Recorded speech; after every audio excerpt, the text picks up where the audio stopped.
millions d'enfants, l'image du protecteur céleste bienveillant qu'est l'ange gardien apporte consolation et réconfort.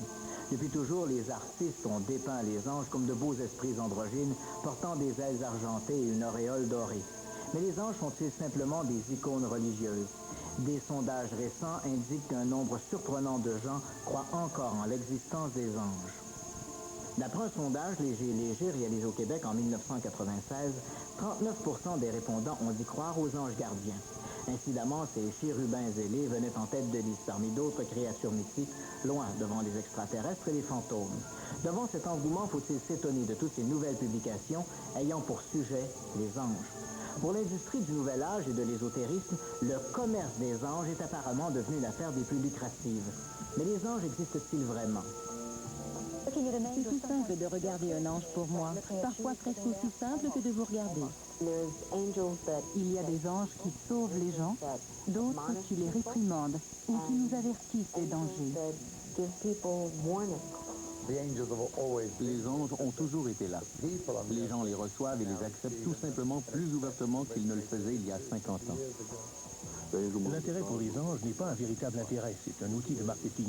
C'est une façon de regrouper plusieurs vieilles croyances sous une nouvelle image, une nouvelle étiquette plus séduisante. Les gens sont donc plus enclins à acheter. Leur engouement prouve que ça fonctionne. Ça s'est passé quand j'étais petite. J'étais étendue sur mon lit et je me rappelle avoir eu une vision d'un être avec de longs cheveux, en robe blanche ample et vaporeuse. L'apparition avait été brève, mais je me souviens ne pas avoir eu peur. Les anges accompagnent tout le monde. Ils sont là quand vous en avez besoin. C'est Dieu qui les envoie. Dans la beauté des gens, c'est là que se trouvent les anges. L'histoire religieuse regorge de gens qui ont toujours cru en des êtres spirituels servant d'intermédiaires entre le sacré et le terrestre.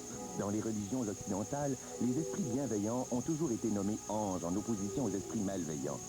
En Orient et dans les traditions anciennes, la différence est moins bien définie. Les êtres spirituels peuvent être bienveillants ou malveillants selon la situation.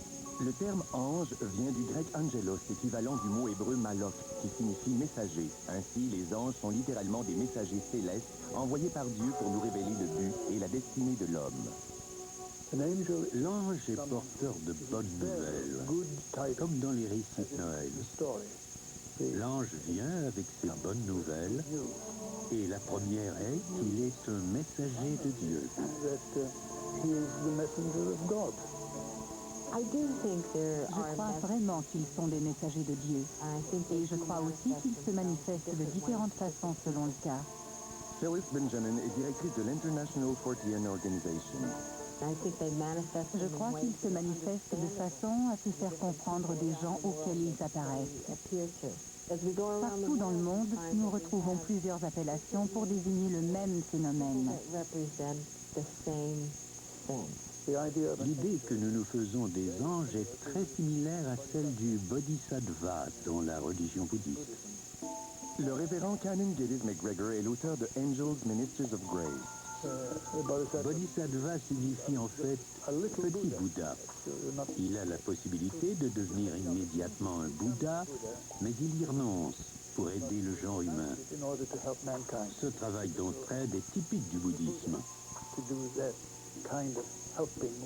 Dans le christianisme, les anges remplissent plusieurs fonctions, mais celle-ci est aussi l'une des principales. Quelqu'un de sérieusement intéressé au divin aurait beaucoup de difficultés à trouver un endroit sur Terre où il n'y aurait pas d'évidence de l'existence des anges. Selon la tradition occidentale, une guerre entre les anges a eu lieu avant la création du monde. L'orgueilleux Lucifer a mis en doute la suprématie de Dieu. Lui et ses acolytes ont alors été jetés hors du paradis par les anges demeurés fidèles. Lucifer devient alors le prince des ténèbres et ses anges déchus des démons. Depuis, les forces de la lumière et des ténèbres se livrent une éternelle guerre pour l'âme humaine. Dans cette guerre, les anges protègent la nature divine des hommes contre les fausses et profanes tentations du diable. Un bon nombre de traditions médiévales sont fondées sur ce genre de croyance qui veut que de mauvais anges nous poussent à nous prononcer sur notre propre sort. Les traditions chrétiennes, judaïques et islamiques retiennent que le premier rôle des anges est de louer Dieu et de se soumettre à sa volonté. Porteurs de volonté divine, ils interviennent auprès des hommes, les aidant parfois à obtenir la grâce et certaines faveurs célestes, épargnant les faibles et punissant les méchants. Tout au long de notre vie, de nombreux anges nous accompagnent. Vincent Mundy est un médium qui affirme pouvoir entrer en contact avec les esprits angéliques. L'ange se présente d'abord sous forme d'esprit. Il prend ensuite la forme de l'être humain et personne d'autre que vous ne peut le voir. Son travail est de vous prendre la main et de vous faire traverser toutes les difficultés de la vie. La question n'est pas de discuter de l'existence des anges. Ils sont comme notre Dieu, présents dans nos esprits. Mais existent-ils indépendamment de l'individu comme réalité ontologique? Une réalité indépendante des idées, de ce que nous croyons ou que vous croyez? Je ne crois pas en l'existence des anges, mais les anges font partie de nos perspectives théologiques et puisque nous vivons dans une société judéo-chrétienne, il n'est pas absurde de poser cette question. Si nous vivions en Inde, quelqu'un pourrait nous demander « Est-ce que vous croyez que Dinesh existe ?» Dinesh est le dieu des éléphants représenté par la tête de cet animal. Des millions d'Indiens croient que Dinesh existe. Mais si vous posiez cette question à des Nord-Américains, si vous leur parliez d'un dieu à tête d'éléphant, la plupart d'entre eux se mettraient à rire. Ça semble tellement ridicule. Même s'il n'y avait plus un seul être humain dans tout l'univers, il resterait tout de même des traces de ce qu'ont été les anges. Existe-t-il vraiment des anges qui travaillent pour nous et qui ont le pouvoir de nous protéger, qui peuvent même intercéder en notre faveur? Et s'ils existent, comment se comparent-ils aux images traditionnelles que nous connaissons d'eux? Les historiens affirment que l'image populaire des anges est en fait inspirée de certaines divinités romaines, desquelles on aurait emprunté certains attributs pour faciliter l'implantation du christianisme. Dès le début de la tradition judaïque, les anges prennent une forme humaine. Mais au IIIe siècle après Jésus-Christ, la conception judaïque des anges évolue vers un concept d'esprit désincarné. Dans l'Égypte ancienne, les ailes représentent la nature spirituelle. Et pendant plusieurs siècles, l'art chrétien a représenté les anges avec des corps humains ailés. Par ailleurs, certains artistes peintres du XXe siècle ont fait disparaître les ailes des anges. I told you I'm your guardian angel. I know everything about you. Well, you look about like the kind of an angel I'd get. Sort of a fallen angel, aren't you? What happened to your wings? Les anges peuvent apparaître sous plusieurs formes. La Bible contient certains exemples dans lesquels ils prennent une forme humaine, représentant parfois un être illuminé, parfois simplement une personne ordinaire. Brooks Alexander est fondateur et directeur de la recherche au Spiritual Counterfeit Project, fondé en 1973. Ils apparaissent parfois sous une forme très élaborée et chargée d'ornements. Il n'y a pas vraiment de limite à la façon dont ils choisissent de se présenter. À la Renaissance, il y a eu un engouement pour les anges et les chérubins. Les anges ont inspiré les artistes à un point tel qu'ils ont parfois causé ce qu'on a appelé le syndrome de Stendhal, conduisant certaines personnes à la folie. Certains ont littéralement perdu la raison devant des toiles de cette époque représentant des anges. Ceci s'explique par le fait que les peintres ont toujours été des visionnaires et qu'ils ont parlé de leurs rêves et de leurs quêtes spirituelles. Quand ils réussissent à faire passer cette émotion dans leurs œuvres, c'est bouleversant. L'exposition à la galerie Joseph D. Carrier de l'Ontario s'inspire des anges. L'artiste Teodoro Dragonieri. L'histoire regorge de personnages ailés. On les retrouve aussi loin que dans l'Égypte ancienne avec Isis, gardienne des morts, qui était une femme ailée. Avec le mouvement de ses ailes, Isis redonnait le souffle de vie aux morts. Plus tard, dans la mythologie grecque, on retrouve des sirènes ailées. Les corps ailés des anges constituaient donc déjà un symbole puissant au commencement de l'ère chrétienne. L'apparence, l'imagerie des anges, la harpe, la robe, les ailes, l'auréole changent peu. Ce qui diffère, c'est ce qui est associé à ces images, cette nouvelle définition qui n'a plus rien à voir avec la symbolique biblique. Celle-ci a été évacuée et remplacée au profit d'une nouvelle définition qui correspond davantage à celle des sciences occultes et des médiums. Aileen Noble est hypnotiseuse, auteure et conseillère spirituelle. Elle utilise les anges pour aider les gens à trouver leur voie spirituelle. Quand une personne vient pour la première fois en séance privée, je commence par accorder ses champs énergétiques. Ensuite, la seconde partie consiste en un voyage spirituel sous hypnose, qui ressemble à la méditation, durant lequel j'appelle les anges et les guides pour travailler avec nous.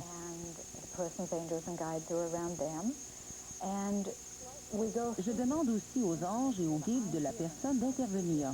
Nous travaillons avec l'information que les anges me donnent pour aider cette personne à régler le problème pour lequel elle est venue consulter.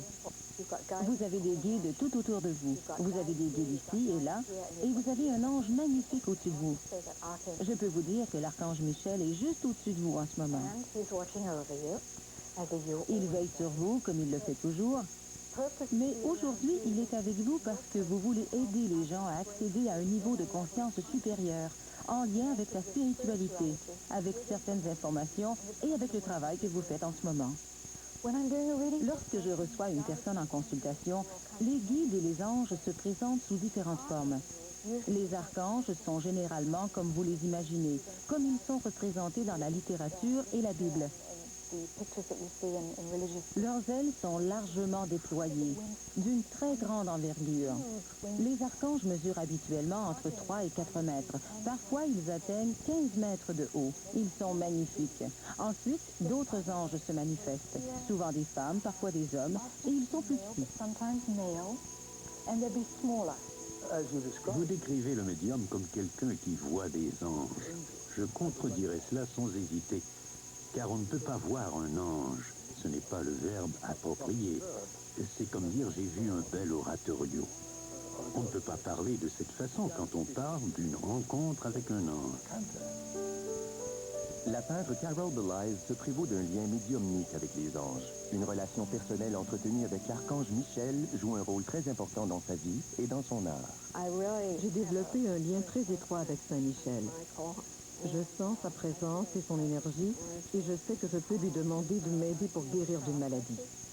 Je suggère souvent aux gens malades de s'adresser à lui. Carol croit que la protection de Saint-Michel se fait surtout sentir sur la route.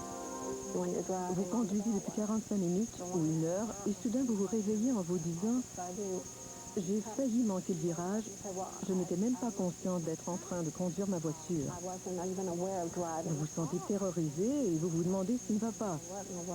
En fait, c'est votre ange gardien qui vous a aidé à conduire la voiture. Quand des gens disent avoir eu une expérience avec un ange, on doit savoir de quel genre d'expérience ils parlent. Certains parlent d'une présence. Une telle expérience est un phénomène connu dû à la façon dont le cerveau traite l'information. Si vous êtes seul le soir dans une bibliothèque, vous pouvez, si vous êtes un peu nerveux, sans vraiment vous en rendre compte, imaginer une présence derrière vous. C'est ce qu'on appelle sentir une présence. Lorsque j'étais au Machu Picchu, je me suis étendue au soleil pour méditer et pour contempler. Je suis entrée profondément dans cet état et lorsque je me suis éveillée ou je suis revenue à moi, j'ai ouvert les yeux et j'ai vu de grands anges tout autour de moi. Ils étaient vraiment très grands, comme d'énormes colonnes de lumière. Je me suis sentie très près d'eux. Je crois que parfois les adultes s'inventent des personnages surnaturels qui jouent le même rôle que leurs parents jouaient autrefois. Ces personnages nous protègent du reste du monde. Ils nous permettent de croire que tout est parfait. Ces histoires donnent de l'espoir, de la stabilité et réduisent l'anxiété. Elles disent aux gens que même lorsque les choses ne vont pas bien, ça ne signifie pas que tout est hors de contrôle, mais que la situation s'arrangera et que tout ira pour le mieux.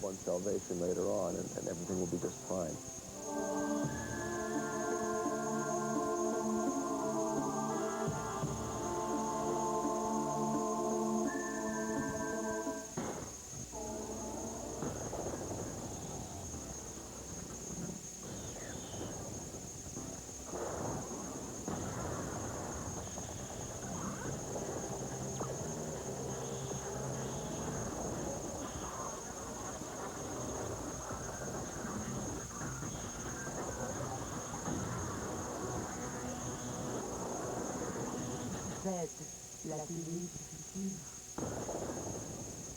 ils sont à la recherche de ce qu'ils ont perdu. Il faut venir me voler mon bébé. Un trésor extrêmement précieux. Oh non, Hoskins n'abandonnera pas. Ce sont d'excellents. Ils sont prêts à tout pour le retrouver. Emparons-nous. Highlanders, mercredi, minuit. Cette semaine, à Z, pour remporter la guerre froide, ils effectuaient d'étranges expériences. Étudiaient les sciences paranormales et même les technologies extraterrestres. Je ne crois pas que les soldats aient en réalité l'importance de ce qu'ils regardaient. Ne manquez pas la semaine dossier secret du KGB à Z, du lundi au vendredi, 20h.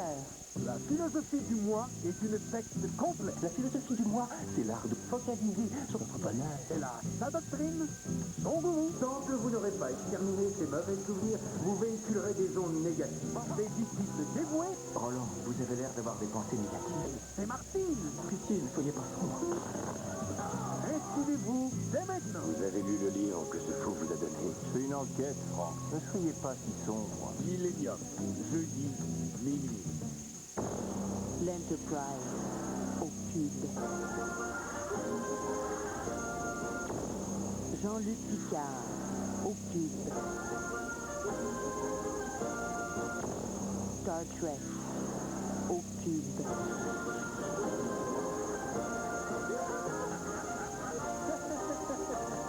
Trois épisodes en rafale. La soirée Star Trek, la nouvelle génération, vendredi à partir de minuit. L'homme a traversé les vastes étendues de l'espace et cet homme est un communiste. Une lutte à finir entre les deux superpuissances. Un rêve impossible.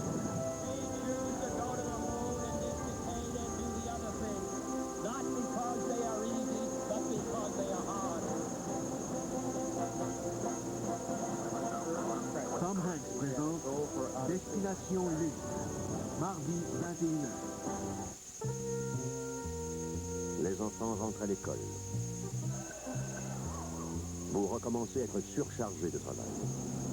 Eh bien, il est bon de savoir que peu importe que les enfants soient en classe à étudier, dehors à jouer avec tes amis, ou encore en excursion, si jamais il y a une urgence médicale, le bracelet Médicalerte sera toujours là. Médicalerte, bonjour. Médicalerte, toujours là.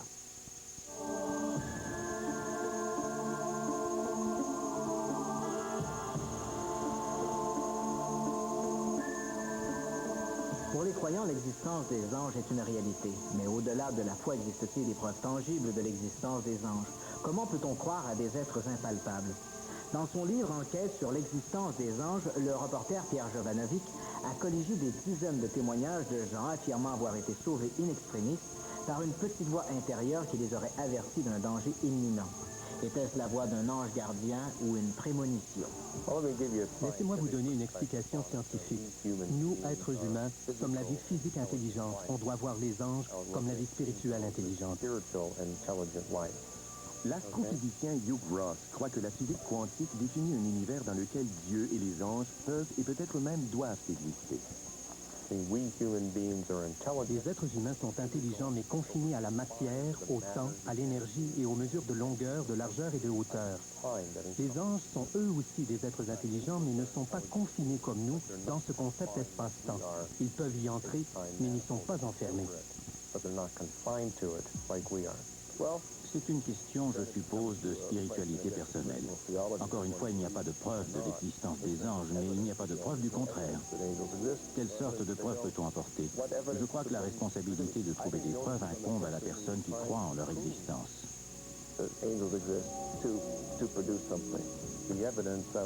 Voici la preuve que je peux vous donner de l'existence de Dieu, des anges, des démons ou de toute autre réalité non physique.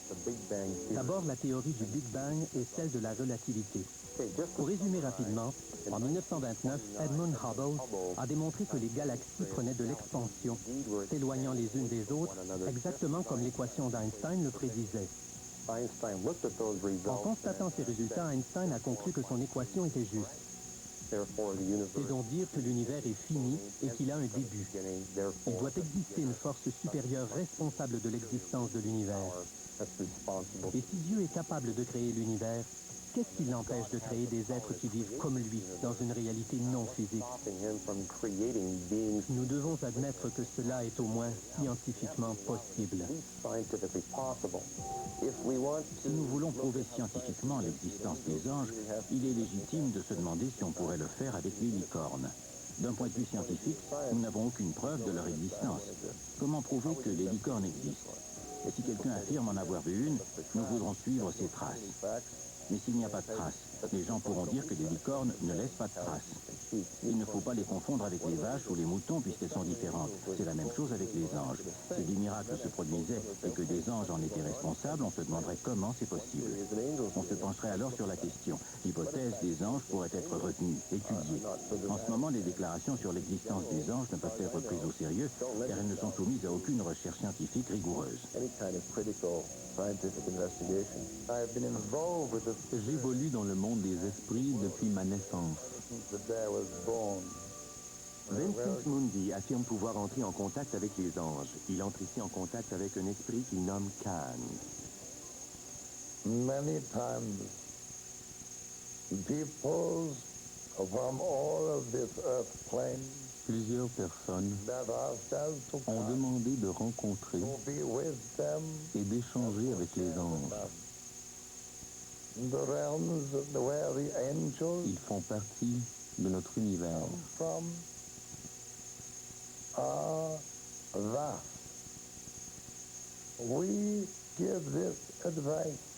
Nous leur conseillons de vivre en harmonie avec toutes les dimensions de cet univers.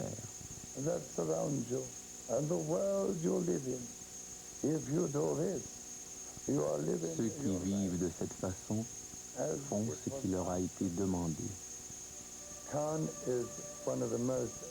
est l'ange le plus instruit et le plus compréhensif avec qui j'ai travaillé.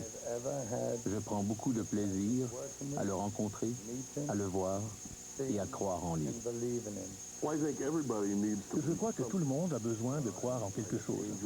Les anges remplissent parfaitement cette fonction pour plusieurs personnes et pour plusieurs raisons.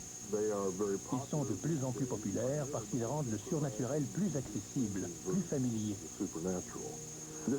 C'est le premier besoin auquel répondent les religions. Leur point de départ est l'idée que quelque chose avec l'humanité ne va pas et nous tentons de corriger le problème par des liens avec une puissance ou des êtres supérieurs. Je suis surpris de constater que parmi tous les sujets populaires de l'heure, les anges occupent une place si importante.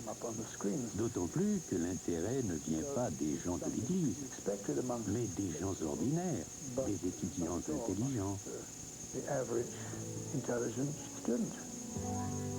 Les croyances anciennes sur les anges ont été bousculées par les sciences modernes et les nouvelles technologies. Mais malgré tout, ils ont conservé leur attrait dans le cœur et l'esprit des hommes. Grâce à la psychologie, aux études approfondies des mythes religieux, aux scientifiques et aux théologiens, croyants et sceptiques bénéficient d'une plus grande compréhension des relations entre les hommes et les anges. Qu'ils soient imaginaires ou réels, les anges représentent le désir de transcendance des hommes. Avec le nouveau millénaire, les croyances bougent plus que jamais. Les gens se tournent donc de plus en plus vers des guides. Ils recherchent quelque chose qui puisse leur apporter de l'espoir et du bonheur. Je crois que cette quête reflète le désir ardent de trouver la bonté, le divin, un protecteur, un guide. En fait, cela répond au désir de protection. Et c'est peut-être de ce désir, de ce besoin, que sont issus les anges d'aujourd'hui. Pour des millions de gens autour du globe, la croyance en la présence et le pouvoir des anges fait partie de leur vie quotidienne. Pour les sceptiques, les preuves réelles, aussi tangibles soient-elles, ne peuvent de toute façon prouver l'existence des anges et ils n'ont pas tout à fait tort. La science peut-elle prouver l'invisible? S'en remettre essentiellement à la science, n'est-ce pas limiter notre vision du monde, notre vision de la vie? La vision scientifique est-elle la seule acceptable? Finalement, même dans notre société moderne, la croyance en l'existence des anges est ce qu'elle a toujours été, non pas une série de faits scientifiques, mais un acte de foi. Si vous avez des commentaires ou des suggestions à formuler au sujet de cette émission, n'hésitez pas à communiquer avec notre service d'auditoire. Je suis Christian Robertage, c'était les mystères de l'au-delà.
Cette semaine,